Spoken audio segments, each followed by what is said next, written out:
में पीटीआई एहतजाज खे मुंहुं ॾियण जे लाइ सख़्त क़दम खणण जो फ़ैसिलो कयो वियो आहे। हुकूमत 2 महीननि जे लाइ कलम 144 लागू कयो वियो आहे। घर वज़ारत तरफ़ां इदारनि खे मुकमल तौर तयार रहण जी हिदायत कंदे विगोड़नि में मुलविस माण्हुनि ख़िलाफ़ सख़्त क़ानूनी कार्रवाई करण जो फ़ैसिलो कयो वियो आहे। नाज़रीन, अहम ब्रेकिंग न्यूज़ सभा सां शेयर कंदा हलूं। इस्लामाबाद में पीटीआई जे एहतजाज खे मुंहुं ॾियण जे लाइ सख़्त क़दम खणण जो फ़ैसिलो कयो वियो आहे। हुकूमत पारां 2 महीननि जे लाइ कलम 144 लागू कयो वियो आहे। घर वज़ारत तरफ़ां सिक्योरिटी इदारनि खे मुकमल तौर तयार रहण जी हिदायत कंदे विगोड़नि में मुलविस माण्हुनि ख़िलाफ़ सख़्त क़ानूनी कार्रवाई करण जो फ़ैसिलो कयो वियो आहे। अहम ख़बर सां शेयर कंदा हलूं। इस्लामाबाद में पीटीआई जे एहतजाज खे मुंहुं ॾियण जे लाइ सख़्त क़दम खणण जो फ़ैसिलो कयो वियो आहे। हुकूमत पारां 2 महीननि लाइ कलम 144 लागू कयो वियो आहे। घर वज़ारत तरफ़ां सिक्योरिटी इदारनि खे मुकमल तौर तयार रहण जी हिदायत कंदे विगोड़नि में मुलविस माण्हुनि ख़िलाफ़ सख़्त क़ानूनी कार्रवाई करण जो फ़ैसिलो कयो वियो आहे।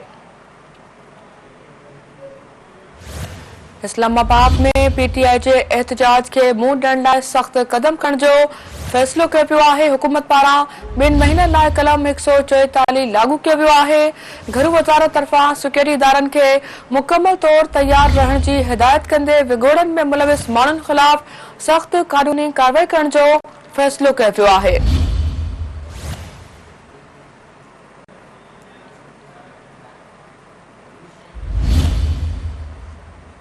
इस्लामाबाद में पीटीआई जे एहतजाज खे मुंहुं ॾियण लाइ सख़्त क़दम खणण जो फ़ैसिलो कयो वियो आहे। हुकूमत पारां 2 महीननि लाइ कलम 144 लागू कयो वियो आहे। घर वज़ारत तरफ़ां सिक्योरिटी इदारनि खे मुकमल तौर तयार रहण जी हिदायत कंदे विगोड़नि में मुलविस माण्हुनि ख़िलाफ़ सख़्त क़ानूनी कार्रवाई करण जो फ़ैसिलो कयो वियो आहे।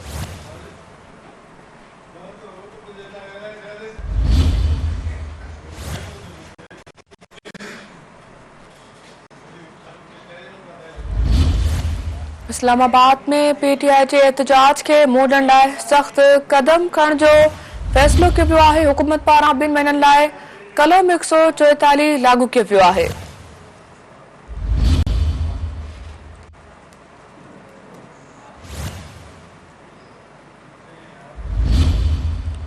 नाज़रीन, अवां खे अपडेट कंदा हलूं। अहम ख़बर खां इस्लामाबाद में पीटीआई जे एहतजाज खे मुंहुं ॾियण लाइ सख़्त क़दम खणण जो फ़ैसिलो कयो वियो आहे। हुकूमत पारां 2 महीननि लाइ कलम 144 लागू कयो वियो आहे। घर वज़ारत तरफ़ां सिक्योरिटी इदारनि खे मुकमल तौर तयार रहण जी हिदायत कंदे विगोड़नि में मुलविस माण्हुनि ख़िलाफ़ सख़्त क़ानूनी कार्रवाई करण जो फ़ैसिलो कयो वियो आहे।